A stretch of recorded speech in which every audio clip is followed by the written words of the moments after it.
하이델베르그 교리문답 24문입니다. 이 조목들은 어떻게 나누어집니까? 답, 세 부분으로 나누어지는데 첫째는 성부 하나님과 우리의 창조에 관한 것이요. 둘째는 성자 하나님과 우리의 구속에 관한 것이요. 셋째는 성령 하나님과 우리의 성화에 관한 것입니다. 24문은 이제 사도신경에 대한 구체적인 이제 본격적인 설명으로 나아갑니다. 그러기에 앞서서 전체 구조를 먼저 한번 이렇게 대략적으로 소개를 합니다. 사도신경은 이렇게 크게 세 부분으로 볼 수도 있고 또 네 부분으로도 이렇게 볼 수도 있습니다.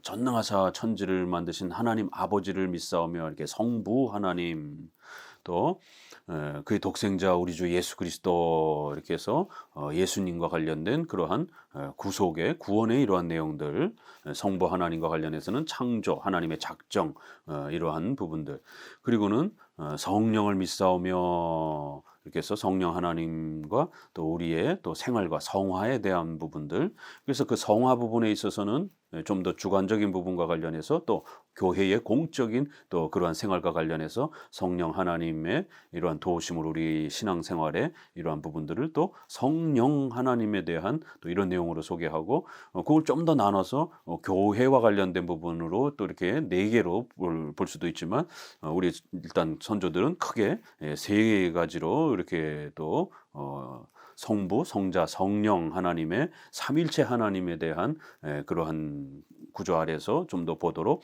세 가지 형태로 사도신경이 구성되어 있다라고 하면서 결국 성경 전체는 삼위일체 하나님을 바르게 이해하고 깨닫고 배우는 이것이 목적이기 때문에 결국 사도신경 자체에도 이렇게 삼일체 하나님의 이러한 각각의 위격의 이러한 사역과 독특성을 또 잘 소개하면서 또 삼일체 하나님이 어떤 분이신지를 또 우리를 위하여 어떤 일을 하시는지를 이렇게 잘 요약한 세 구조로 되어 있다라고 설명을 하고 있습니다. 결국 우리가 성경을 배운다라고 하는 것은 성경의 다윗이나 모세나 아브라함을 배우는 게 아니라 그들의 그러한 많은 생애와 이런 역사들을 통해서 성부 하나님과 그 창조와 작정의 역사는 무엇인가, 또 구약에는 성자 예수님과 구원의 그 역사들이 어떻게 펼쳐졌는가, 또 성령 하나님께서 이스라엘 백성들을 통치하고 다스리고 인도하시면서 그들을 어떻게 도와주시고 그들을 어떻게 신앙으로 또 성장시켜 가시며 또 교회 생활을 하도록 인도하셨는가, 이러한 삼위일체 하나님의 사역을 배우는 것이지 오늘날 이런 큐티의 이런 형태들은 지나치게 그 개인의 인물에 이렇게 너무 집중되어 있어서 성경을 통해서 하나님을 배우는 게 아니라 성경을 통해서 개인의 그런 어떤 위인전기적인 그런 또 이런 해석 형태로 잘못 이렇게 남용되어지고 있는 모습을 보게 됩니다. 성경은 삼위일체 하나님을 배우는 것, 수많은 그 명령과 수많은 역사와 사건들을 통해서 삼위일체 하나님이 어떤 분이고 어떤 일을 하셨는가를 배우는 것이 가장 중요한 성경의 목적이라는 것을 기억하셔야 됩니다. 왜냐하면 성경은 하나님이 누구신지를 우리에게 가르치는 하나님의 계시이기 때문에 그런 것입니다. 삼일체는 또 이렇게 큰 틀로 이렇게 나눠져 있다라는 것을 꼭 기억해 보시고요. 본격적으로 이제 25문이 조금 더 깊이 있게 설명돼야 될 삼일체 하나님에 대한 설명이기 때문에 바로 25문으로 넘어갑니다. 신적인 분은 오직 한 분이신데 어째서 그대는 성부, 성자, 성령의 삼위를 말합니까? 답, 이 구별된 삼위께서 한 분이시며 참되고 영원하신 하나님이시라는 것을 하나님께서 친히 그의 말씀 속에 계시하셨기 때문입니다. 여기도 다시 한번 성경은 이렇게 삼위일체 하나님이 어떤 분이신가, 또 그 하나님이 어떤 일들을 하시는가를 배우는 하나님의 계시를 우리에게 소개해 주는 거라는 겁니다. 어떤 인생을 살아가기 위한 덕스러운 어떤 그런 권면과 이러한 교훈도 아니요, 어떤 개인의 인물을 배우는 그러한 위인 정기도 아니요, 또 이스라엘의 어떤 역사를 배우는 역사책도 아니라는 것입니다. 아브라함과 모세와 또 이스라엘 백성들의 역사를 사용하셔서 하나님이 누구신가를 가르치는 하나님에 대한 계시의 책이라는 것입니다. 바로 성경 속에서 삼일체 하나님이 이렇게 소개되어지고 있기 때문에 성경을 읽을 때는 항상 삼위일체 중심으로 읽어야 된다라는 것을 꼭 기억하셔야 됩니다. 그런데 이제 신학 논쟁에 있어서 루터파는 이신칭의는 잘 소개했지만 결국 아직 그 신학의 체계가 미흡하다 보니까 너무 이신칭의를 중심으로 해서 신구약 전체를 이신칭의를 가르치려면 반드시 예수님을 소개해야 되다 보니까 예수님 중심으로만 신구약 성경을 전체로 소개하게 되는 기독론 중심의 성경 읽기가 루터파의 이 방식입니다. 오늘날 성경신학 운동이 있습니다. 성경신앙이 아니라 성경신학이라고 하는 또 다른 하나의 체계가 형성이 됐는데 이것은 언약을 은혜 언약을 중심으로 해서 인간의 구원의 그러한 그 주제를 초점으로 성경을 읽어보려고 하는 그런 방법입니다. 이것도 역시 루터파처럼 인간의 구원에 대한 이신칭의 기독론 중심으로 결국 언약이라는 형태로 단어는 바뀌었지만 기독론 중심의 이런 성경 읽기의 구조와 체계입니다. 그래서 제가 늘 이야기했던 것처럼 성경 신학의 장점도 있지만 분명히 그 단점은 기독론 중심의 루터파와 같은 성경 읽기의 구조를 가지고 있기 때문에 항상 주의해야 되고 장로교는 삼위일체 중심의 이러한 그 성경 읽기다라는 그 차이점을 계속 강조를 드렸던 것입니다. 이러한 차이들을 우리가 또 구별할 줄 아셔야 됩니다. 자, 그러면 이 성경에서 말하는 하나님은 어떤 분이냐라고 할 때 성경은 한 분 하나님이시다라고 말하면서 그럼에도 그 성부, 성자, 성령의 삼위격이 계시다라고 또 성경은 이렇게 삼위일체라고 이렇게 표현되는 하나님을 소개하고 있다라고 말합니다. 이것을 우리가 삼위일체라고 이렇게 말합니다.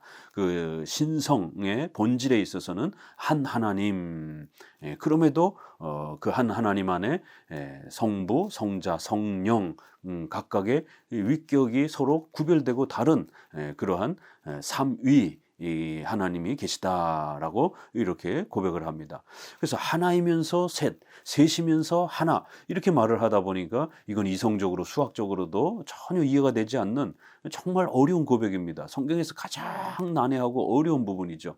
그러나 성경이 하나님을 그렇게 소개하고 있기 때문에 우리는 그러한 성경의 내용을 교리적으로 잘 이해하고 배워서 그것을 믿음으로 받아들여야 된다는 것입니다.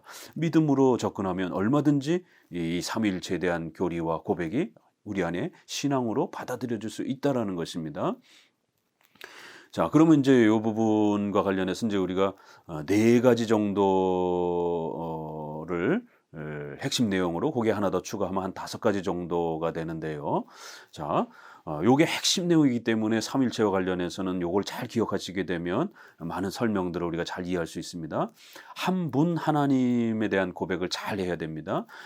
역사 속에서는 성부만 자꾸 높다고 그러고 또 성령 하나님과 성자 하나님을 자꾸 낮은 존재로 이렇게 해석하려고 하는 이단들이 있었기 때문에 한 분 하나님이 계시다라는 걸 꼭 고백을 했습니다.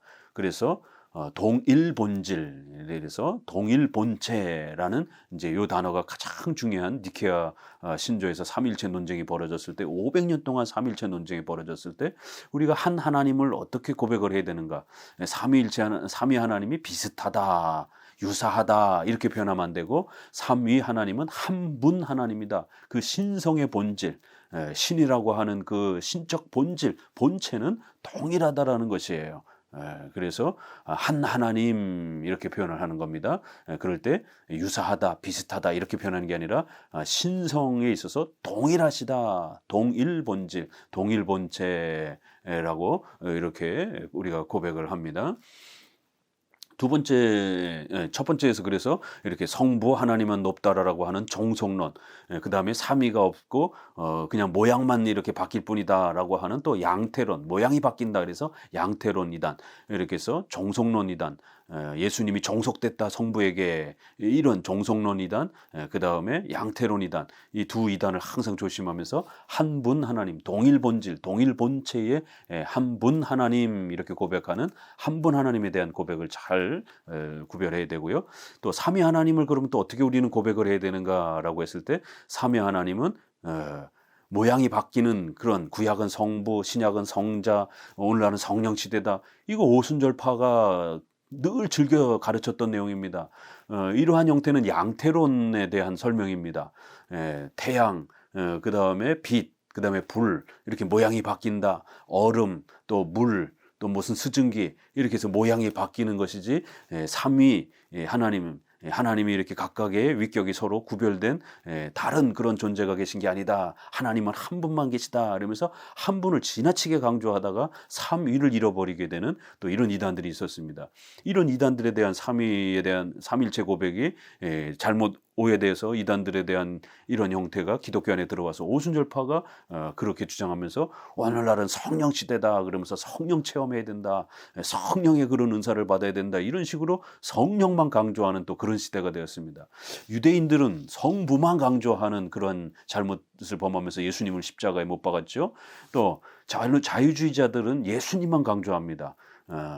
예수님이 신이 아니다 그러면서 인성만 강조하면서 예수님의 인권운동 또 이런 사회복지운동 이런 식으로 사회를 개혁한 사람이다라고 이렇게 예수님의 신성을 부정하면서 인성만 강조하는 예수님 중심의 또 이러한 초점 이게 다 문제가 되는 겁니다.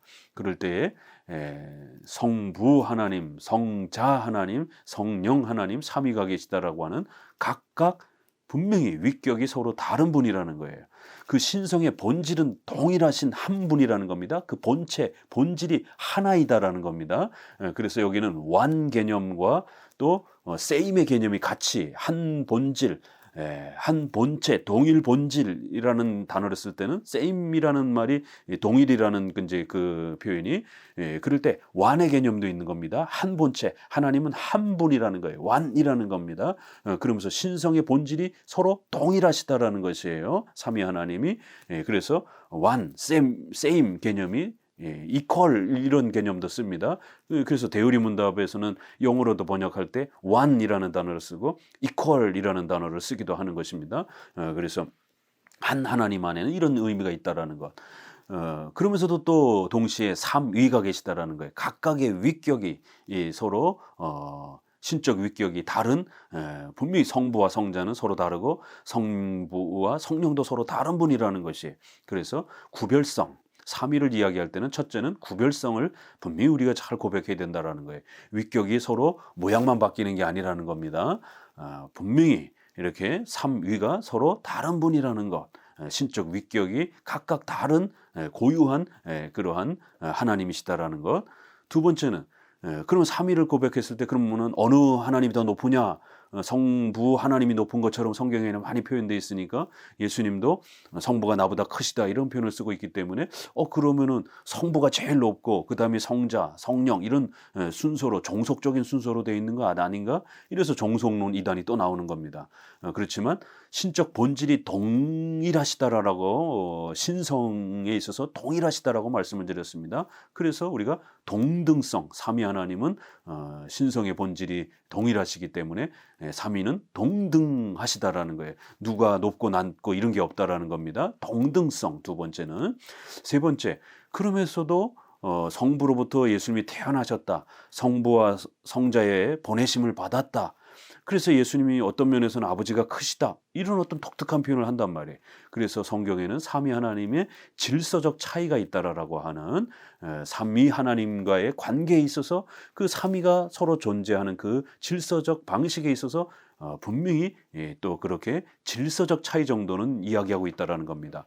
등급의 차이, 어떤 계급의 차이 그런 개념은 아닐지라도 삼위가 존재하시는 그러한 질서적 차이에서 그러한 분명히 차이가 일정 부분에서는 또 이야기한다라는 것이에요. 그래서 질서적 차이성, 삼위를 말할 때는 구별성, 동등성, 또 차이성 요 세 부분을 잘 이야기하면서 삼위 하나님을 바르게 말해야 됩니다. 그리고 이제 하나씩 이야기하면 이제 네 번째까지 얘기했고 다섯 번째는 삼위 하나님의 사역과 관련해서 그 존재가 분명히 이렇게 한 하나님이면서도 삼위가 구별되어 계시기 때문에 또 그 삼위가 구별되어 있지만 분리되어 계신 건 아니에요. 한 분 하나님이니까. 그래서 사역에 있어서도 외부를 향한 이런 창조 사역과 인간의 구원 사역에 있어서도 존재에 있어서 분리되지 않는 것처럼 각각의 위격의 고유한 그런 역사를 하시면서도 또 분리되지 않게 삼위 하나님이 동시적으로 그렇게 사역하시는 것이에요. 그래서 창조를 하실 때도 성부 하나님께 우리가 좀 더 하나님의 작정 창조의 고유한 사역을 이렇게 고백하면서도 성자 성령 하나님도 그 창조에 함께 사역하신 것입니다. 예수님이 십자가에 돌아가실 때 인간의 구원을 위한 사역을 하실 때도 예수님만 십자가에 이렇게 돌아가셨지만 그 구원의 사역을 위해서 성부에 하시는 일이 있고 성령에 하시는 일이 있는 것입니다. 각각의 그 구별된 일은 하시지만 동시적으로 그 십자가 사역의 인간의 구원을 위해서 또 일하시는 것입니다. 그래서 그 외부를 향한 하나님의 사역에 있어서도 분명히 구별된 사역을 하시지만 분리되어서 이렇게 사역하지는 않는다라는 것. 구약에는 성부 하나님만 사역했고 신약에는 성자만 사역했고 오늘날에는 성령 하나님만 사역한다. 이렇게 말하면 안 되는 겁니다. 분명히 그 존재에 각각의 하시는 역할이 다르지만 그럼에도 불구하고 동시적으로 일하신다라는 것.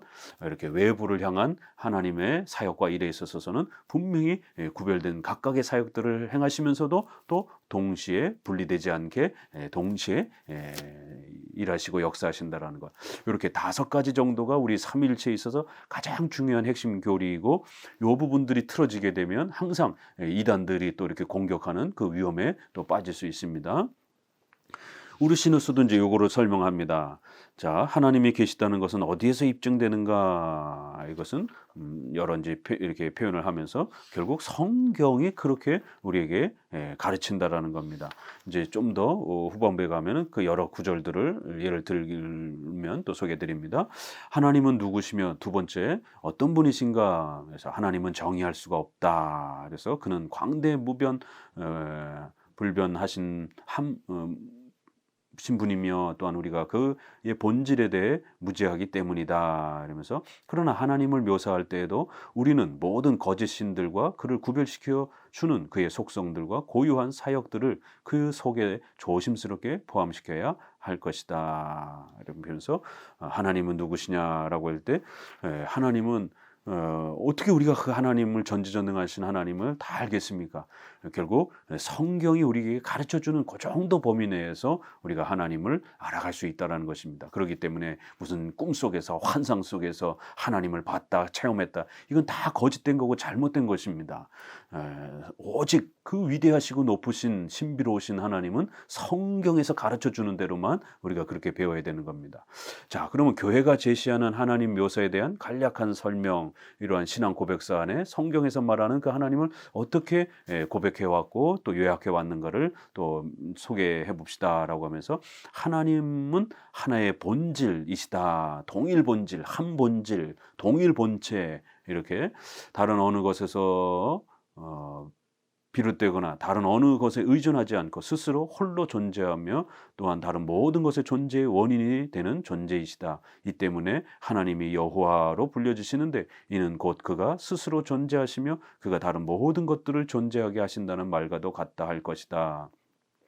소유리문답 4문에는 하나님 어떤 분이시냐라고 했을 때 하나님은 영이시며 무한불변 영원하십니다 이렇게 표현합니다. 그리고 7가지의 또 하나님의 존재, 자비, 공의 이런 속성들을 소개합니다. 그러면서 하나님은 영이시니라고 할 때 우리 눈에 보이지 않으시는 분이니 이런 의미도 표현되어 있지만 그러니까 하나님은 아주 완전하시고 하나님은 절대적으로 우리가 다 이해할 수 없고 하나님은 절대적으로 스스로 존재하시는 그러한 존재입니다. 영이십니다라는 이런 표현으로 이렇게 구별해서 표현을 합니다. 이거는 출애굽기 3장 14절에 나는 나다 이렇게 모세가 하나님은 누구십니까? 하나님을 어떻게 백성들에게 소개해야 됩니까? 라고 물었을 때 하나님께서 모세에게 나는 나다라고 이렇게 가르쳐줘라. 예흐예라는 이제 이러한 단어인데 이게 비동사입니다. 히브리어에 나는 있다 이런 이제 표현을 쓰신 것이에요. 하나님은 스스로 존재하는 절대적인 절대 주권을 가지신 그러한 영원한 존재예요. 영적 존재예요. 그러한 절대 권능의 존재다. 하나님의 자존성과 주권성과 절대성을 이렇게 고백한 겁니다. 예수님이 오셔서 나는 빛이다. 이 단어를 그대로 이렇게 확대해서 쓰신 것입니다. 7번의 그러한 있지만 나는 뭐뭐다 이렇게 표현합니다. 에고 에이미 이렇게 해서 헬라어로 나는 뭐다, 나는 누구다 이렇게 표현하는 거예요. 구약에서 나는 나다라는 이 표현을 예수님이 또 자신에게 그렇게 사용한 것입니다. 이렇게 여호와께서는 하나님은 절대 주권적인 그러한 자존자요 스스로 존재하시는 전능하신 하나님이다라고 이렇게 먼저 표현한다라는 것입니다. 그래서 이제 몇 가지를 이제 쭉 이렇게 소개를 이제 하나님과 관련된 그 속성의 여러 가지 부분들을 오르시네스도 좀 많이 소개를 하고 있습니다. 자, 세 번 큰 3번에 하나님이 한 분이시라는 것은 어디에서 나타나는가 이러면서 신명기 6장 4절에 오직 유일하신 여호와시니 한 분 하나님이시니, 고린도전서 8장 4절에 하나님은 한 분밖에 없는 줄 아노라. 이렇게 성경에서 하나님은 한 분이다라고 이렇게 강조합니다. 디모데전서 2장 5절 하나님은 한 분이시오 이렇게 표현을 합니다. 그렇기 때문에 성경에서 말하는 대로 하나님은 한 분이시다라는 걸 우리는 분명히 고백하는 유일신 신앙 고백을 가져야 됩니다. 하나님이 세 분이 있는 것처럼 여러 분이 있는 것처럼 이렇게 표현하면 큰일 납니다. 우리가 삼위격, 위격이라는 말을 다른 표현으로 신격, 위라는 말은 이렇게 한문으로 영어에서는 person이라고 쓴 것이고 우리 한문으로 번역될 때는 자리 위자를 이렇게 표현해서 이것이 이제 철학적으로 이렇게 한문에 이렇게 그 철학적 개념으로 보게 되면 이게 그 인격 위 이런 개념이 있습니다. 사람 위 이런 개념이 있어요. 그래서 인격적 존재, 어떤 존재 이런 개념이 있습니다. 일체할 때도 그 체자가 몸체자입니다. 그러면 하나님이 몸이 있느냐 이런 개념이 아니라 체자에 뼈골자를 써가지고 그렇게 몸 이런 그 단어의 기본 개념이 있지만 철학적 용어로 더 깊이 들어가게 되면 존재체, 인격체 이런 그 개념으로도 씁니다. 체자를. 위자도 이렇게 위, 이게 중국 사람들은 높임말을 쓸 때 위 이렇게 한 분, 두 분 이렇게 표현합니다. 낮은 말로 말할 때는 명, 한 명, 두 명, 세 명 이렇게 우리가 한 분, 두 분 이렇게 이건 한글이죠. 순수하게. 그러니까 위라는 말은 중국어에서 한문으로 사람을 표현할 때 높임말이에요. 그러니까 이 위라는 말에는 고어적으로 이렇게 철학적으로 인격, 존재 이런 개념이 있는 것입니다. 그래서 이렇게 성경에서는 한 분 하나님 이렇게 표현하기도 하고 삼위 세 분이라는 이제 이렇게 우리말로 표현하면 그런 이제 표현인데 한 분, 세 분 이러면 헷갈리니까 한 분 하나님, 삼위 하나님 이렇게 표현을 한 겁니다. 한문으로. 그래서 위자가 이걸 번역할 때 이제 조금 어렵기 때문에 그래서 이거를 신성이라고도 번역하고 신격이라고도 번역하는 여러 번역들이 있는데 이걸 좀 저희 교단에서는 통일성 있게 좀 이렇게 구별해서 하나님 한 분 할 때에 그 하나님에서는 신성의 본질을 말하는 거기 때문에 신성이라고 이렇게 좀 구별해서 썼습니다.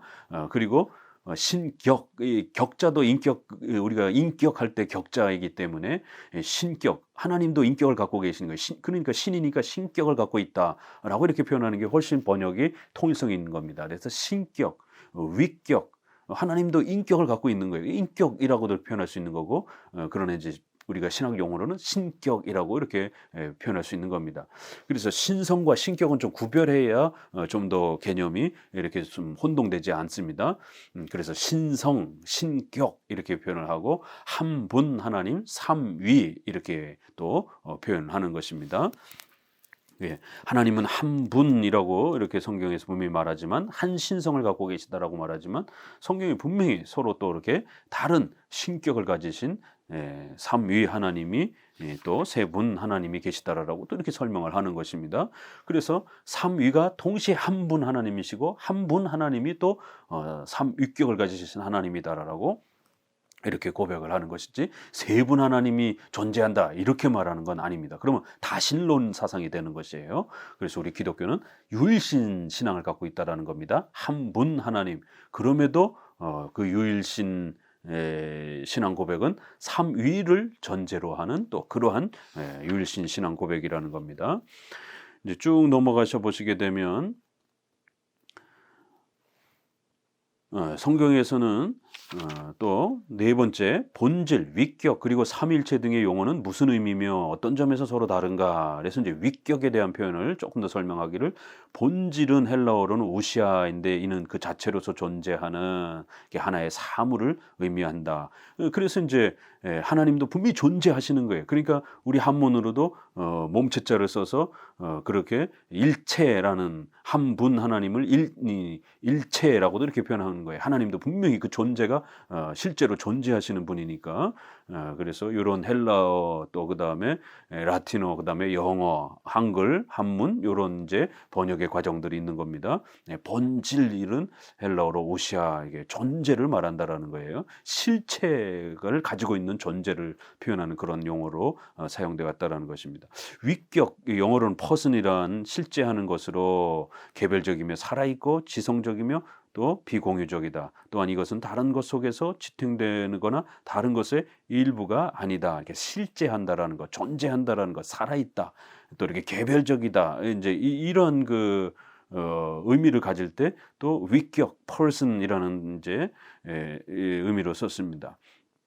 이게 펄슨도 페르소나라고 해서 이게 배우들이 이를 표현할 때 이렇게 가면, 이렇게 다양한 가면의 이런 그 부분들을 예전에 썼던 언어입니다. 이게 이제 영어로도 인격을 표현하는 이제 펄슨으로 이렇게 페르소나라는 라틴어가 그렇게 이제 정착이 되는 과정이 있고, 우리 위격이라는 이제 단어도 이제 인격, 존재한다 이제 이런 의미로서 이렇게 구별되어서 이제 그 언어를 또 이렇게 좀 의미를 우리가 넣어서 가르친다라는 겁니다. 그래서 한 본질, 그다음에 삼위격 이렇게 본질이라는 용어는 영원하신 성부, 성자, 성령께서 절대적으로 그들 자신 속에 계신 것으로 간주되고 또한 그렇게 선포되는 그것으로서 세 분에게 공통되는 것을 의미한다.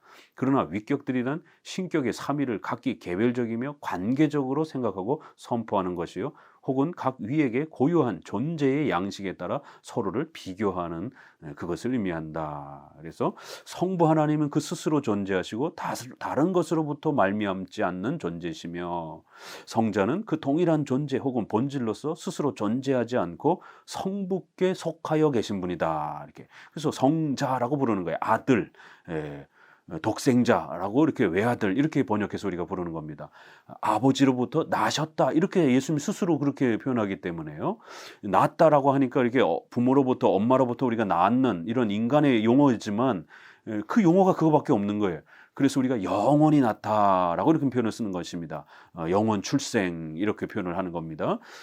신이 성부가 성자를 낳는다라는 거예요. 어떤 방식으로 낳는지는 우리가 이해할 수 없지만 그렇게 아주 그 뗄래야 뗄 수 없는 그런 관계를 말할 때 낳다라고 이렇게 인간의 언어를 가지고 예수님도 성부와 성자의 관계를 설명하셨기 때문에 우리가 이 용어를 사용할 수밖에 없다라는 거예요. 성자, 아들이시다.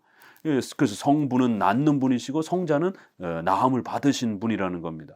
또 성령도 마찬가지로 그 동일한 존재이신 내 스스로 존재하지 않고 성부와 성자께 속하여 계신 분이다. 그러므로 신격의 삼위들의 존재 혹은 신적 본질은 하나요 동일하다. 그래서 성령은 성부와 성자로부터 보냄을 받으셨다, 나오셨다 이렇게 표현합니다. 성령은 성부에게서부터 나으셨다 이렇게 말하지 않습니다. 그러면 성자가 되는 거고요. 성부로부터 보냄을 받으셨다 이런 표현을 씁니다. 그렇게 나오셨다 이런 표현을 쓰기 때문에 하나님의 영, 보냄을 받은 하나님의 영, 성령 이렇게 표현을 하는 거예요. 그래서 성자와 성령이 분명히 서로 다르다라는 거예요. 성부와 성령도 분명히 서로 다르시다라는 거예요. 그럼에도 불구하고 신성, 하나님이라고 하는 신성의 본질은 서로 동일하시다라는 거예요. 그래서 한 동일 본질, 한 본체 이렇게 표현을 하는 겁니다. 그래서 우리가 이걸 삼일체라는 용어로 또 이제 이렇게 쓸 수 있다라는 것입니다. 이제 이런 부분들과 관련해서 조금 이제 우리가 조심해야 되는 것은 이제 또 주의해야 되는 것은 다섯 번째, 교회가 이런 용어들을 사용하는 것이 합당한가 이러면서 삼위일체라는 단어가 성경에 없기 때문에 이단들이 이걸 많이 공격하면서 왜 성경에 없는 단어를 쓰느냐. 그랬을 때 성경은 문자적으로도 가르치지만 추론, 성경의 그런 문맥을 통해서 반드시 결론적인 그러한 또 결론을 추론적으로도 그렇게 또 가르치고 있는 성경의 특수성을 우리가 이해해야 된다라는 겁니다.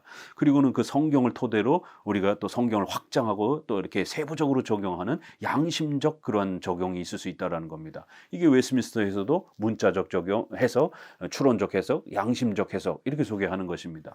유아세례 또 그 다음에 삼일체 이런 단어는 성경에 문자적으로는 없지만 얼마든지 추론적으로 이렇게 표현되어 있는 분명히 성경에서 나오는 교리이기 때문에 공교회가 그렇게 공적으로 그런 성경의 핵심 교리들을 문자적으로도 표현할 수 있고 추론적인 그런 의미로도 또 성경에 나오는 분명한 그런 내용이면 얼마든지 단어를 새로 구축해서 사용할 수 있다라는 것입니다. 자, 이 용어는 출애굽기 3장 14절 바로 여호와라는 이름이 본질 이라는 단어에 그 나는 스스로 존재한다라는 그 삼일체와 관련된 그런 용어라는 것입니다. 또한 휘포스타시스라는 단어 또 본체를 뜻하는 것으로 사용되고 있습니다. 그러면서 요한일서 5장 7에서 8절 이렇게 우리 번역에는 사본이 이 구절이 없다 보니까 그걸 뺐는데 이 킹제임스라든가 이렇게 그 있는 사본들은요. 증거하는 이가 셋이니 이러면서 성부와 성자와 성령 이렇게 표현하고 또 증거하는 이가 셋이니 성령과 물과 피 이렇게 또 표현하기도 합니다. 이 셋이 합하여 하나니라라고 이렇게 표현하는 성경이 이런 아주 명백한 구절. 마태복음 28장에도 성부, 성자, 성령의 이름으로 세례를 주라. 고린도전서 고린도후서 마지막 축도의 이 표현에 있어서도 성부와 성자와 성령의 이름으로 이런 표현들. 해석의 목적이 무식한 자들에게 성경의 의미를 설명해 주고자 하는 데 있는 만큼 성경의 단어들을 일상적으로 사용하는 다른 단어들을 통해서 설명하는 것이 필요하다. 그렇게 하지 않고 성경에 나타나는 단어들만을 사용한다면 모든 해석 자체가 사라지고 말 것이다. 이단들이 성경의 단어들을 사용하여 거짓말과 궤변들을 늘어놓기 때문에 동일한 내용들을 다른 단어들로 표현한다면 그들의 궤변들을 보다 쉽게 분별하고 가려낼 수 있다. 이런 표현. 자, 큰 여섯 번째는 신격에는 몇 위가 계시는가 이렇게 해서 하나님의 한 본질 안에는 세 위격이 존재하시니 곧 그들의 고유한 속성들로 진정 서로 구별되시는 성부, 성자, 성령이시다. 이 세 분은 동일 본질이시며 동일하게 영원하시다. 이렇게 표현을 합니다. 그리고는 이제 종속론을 가르쳤던 아리우스와 또 양태론을 가르쳤던 또 이러한 사벨리우스 이러한 이단들을 소개를 하고요.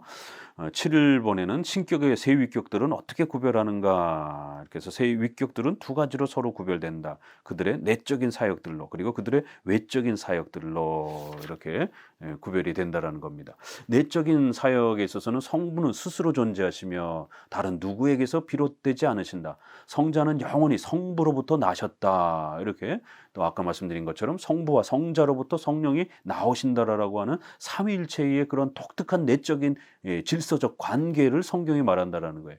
요한복음 1장 1절에 태초에 말씀이 계시니라. 이 말씀이 하나님과 함께 계셨다. 예수님이 하나님과 함께 계셨다. 그리고 이 예수님도 하나님이시다. 이렇게 표현한다라는 것이에요. 그리고 예수님이 요한복음 15장에도 내가 너에게 보낼 보혜사 곧 아버지께로부터 나오시는 성령 그 성령을 내가 또 보낼 것이다. 이런 성경의 이러한 표현들이요. 그리고 여기 마태복음 28장도 소개하고 있고 또 이렇게 계속해서 이 자세한 설명들을 소개하고 있습니다. 그리고 이제 외적인 그러한 그 사역에 있어서도 또 성부 하나님은 창조와 작정, 예정 이런 부분에 좀 더 고유한 사역들을 갖고 계시고 예수님은 십자가에 죽으시고 이렇게 율법에 순종하시는 중보의 사역과 관련되어 있고 성령 하나님께서는 우리를 구원으로 이끄시며 또 우리에게 힘을 주시고 능력을 주시는 또 이러한 구원의 직접적인 또 열매와 성화의 또 이런 부분에 또 영향을 끼치신다라는 것입니다. 이런 부분에 있어서 각각의 또 외적인 그런 부분들에 대해서 또 우리가 잘 구별해서 이해할 필요가 있다라는 것입니다. 8번에는 교회가 삼일체의 교리를 견지하는 것이 왜 필요한가? 이것은 하나님의 영광을 위하여 또 우리 구원을 위하여 이렇게 소개하면서 500년 초기 500년 동안 이 삼일체를 망가뜨리고 공격하는 이단들이 그렇게 500년 동안 반복되면서 초대교회는 500년 동안 이 삼일체 교리를 정립하는데 온 힘을 기울인 것입니다. 그리고 이성 일인격 예수님에 대한 부분 그렇기 때문에 이성 일인격도 삼일체와 관련된 예수님에 대한 설명 안에 포함되면 500년 동안 이 삼일체를 어떻게 고백해야 되는지 성경적으로 바른 고백은 무엇인지를 끊임없이 이렇게 정립해오고 교회는 그걸 신조와 교리문답을 통해서 핵심적으로 이렇게 그 용어와 의미들을 정리해 준 겁니다. 오늘날 사도신조와 이러한 우리 또 신앙고백서를 우리가 잘 배우지 못하면 성경의 방대한 이 내용 속에서 소개하는 삼위 하나님 한 분 하나님을 어떻게 어떤 단어로 정리할 것입니까? 오늘날 대부분의 이단 80% 90%는 거의 다 이 삼위일체를 잘못 곡해하는 그런 이단들입니다. 특별히 또 두 가지 종류로 종속론 이단, 양태론 이단이 있습니다. 그래서 삼위일체는 어떤 비유로도 설명할 수가 없습니다. 아이들에게 쉽게 설명한다고 그러면서 자연 만물의 어떤 비유를 설명하게 되면 그 자체가 또 오류가 발생이 될 수 있기 때문에 성경이 가르치는 그대로 단어가 좀 어려울지라도 삼위일체 한 분 하나님, 삼위 하나님 동시적으로 어느 쪽으로 치우치지 아니하고 한 하나님도 강조하고 삼위 하나님도 강조하는 형태로 삼위일체 하나님을 아이들에게도 새신자들에게 가르쳐 가야 됩니다. 그래야 성경에서 소개하는 삼일체 하나님을 신앙 고백으로 더 잘 우리가 또 이해하고 배울 수 있는 것입니다. 가장 중요한 이 삼일체를 제일 먼저 우선적으로 이렇게 강조하면서 소개하는 이 내용을 꼭 바르게 이해하셔야 됩니다. 감사합니다.